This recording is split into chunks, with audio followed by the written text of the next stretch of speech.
मनुष्य का मन भी बड़ा चंचल होता है। वह उसे उसी की ही जाल में फंसा देता है। हर व्यक्ति के अंदर बहुत सारे अंधविश्वास होते हैं और ऐसा नहीं है कि हर अंधविश्वास गलत होता है। जैसे कि मान ले कि आप नशा करते हैं और नशा करके अपने आसपास गंदगी का माहौल बनाए रखते हैं, तो इसका असर आपके जीवन पर भी जरूर पड़ता है, चाहे आप माने या ना माने। एक छोटी सी कहानी से मैं आपको यह समझाने का प्रयास करूंगा कि हमारा मन हमें कैसे हमारे ही अंधविश्वास में बांध कर रखता है। एक बार बुद्ध एक नदी के किनारे से गुजर रहे थे और सर्दियों का समय था। सभी लोग मार्ग पर मोटे मोटे वस्त्र ओढ़कर चल रहे थे।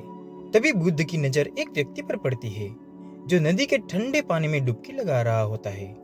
बुद्ध उस व्यक्ति को देखकर थोड़ा आश्चर्यचकित होते हैं, क्योंकि वो व्यक्ति कांप भी रहा था और नहा भी रहा था।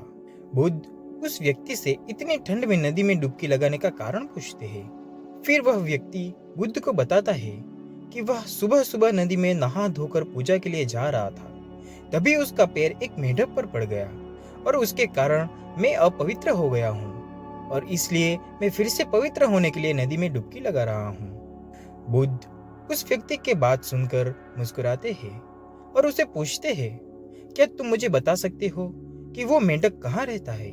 वह व्यक्ति कहता है, पानी में। फिर बुद्ध कहते हैं, जब तुम इस पानी में डुबकी लगाने से पवित्र हो सकते हो, तो वह मेंढक तो हमेशा से ही पानी में रहता है, तो वह मेंढक तो पहले से ही पवित्र होगा। उसके छूने से तुम अपवित्र कैसे हो सकते हो? उस व्यक्ति को बुद्ध की बात जचती है और वह पानी के बाहर आ जाता है। बुद्ध उस कांपते हुए व्यक्ति को एक वस्त्र उठाते हैं और कहते हैं कि अंधविश्वास किसी बात का मत करो जब तक कि वह तुम्हारे खुद का अनुभव ना बन जाए। फिर बुद्ध कहते हैं कि मनुष्य अपने मन के कारण ही दुख पाता है और जो चीजें अपवित्र है उन्हें तो वह अपवित्र नहीं मानता, लेकिन जो चीजें पवित्र है उन्हें वो अपवित्र मानते हैं। जैसे कि लोग नशा करते हैं, व्यभिचारी करते हैं, एक दूसरे से घृणा का भाव भी रखते हैं, लेकिन इन्हें वो अपवित्र नहीं मानते।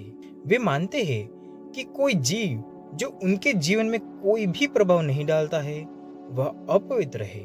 मनुष्य हमेशा अंधविश्वासों में जीता है, जिसके कारण वो पूरे जीवन अच्छे से जीवन जी ही नहीं पाता। फिर वो व्यक्ति बुद्ध से पूछता है कि सबसे बड़ा अंधविश्वास क्या है?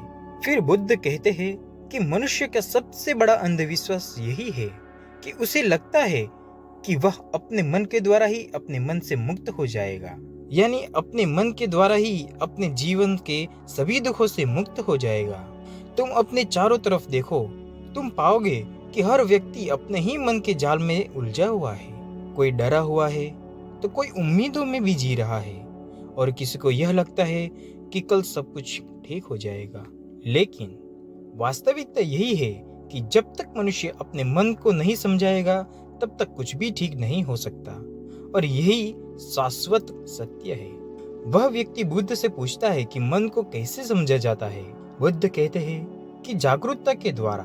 पूरे दिन में जब भी याद आए जागरूक होकर देखो कि तुम्हारा मन तुमसे क्या करवा रहा है। तुम्हारा मन बार बार तुम्हें भुलाने का प्रयास करेगा, लेकिन तुम्हें बार बार प्रयास करते रहना है। तुम्हें दिन में ये बार बार देखना है कि क्या तुम उसी रास्ते पर जा रहे हो जो तुम्हें वहां तक पहुंचाएगा जहां तुम जाना चाहते हो, क्योंकि यही सूत्र है अपने मन को समझकर मन से मुक्त होने का।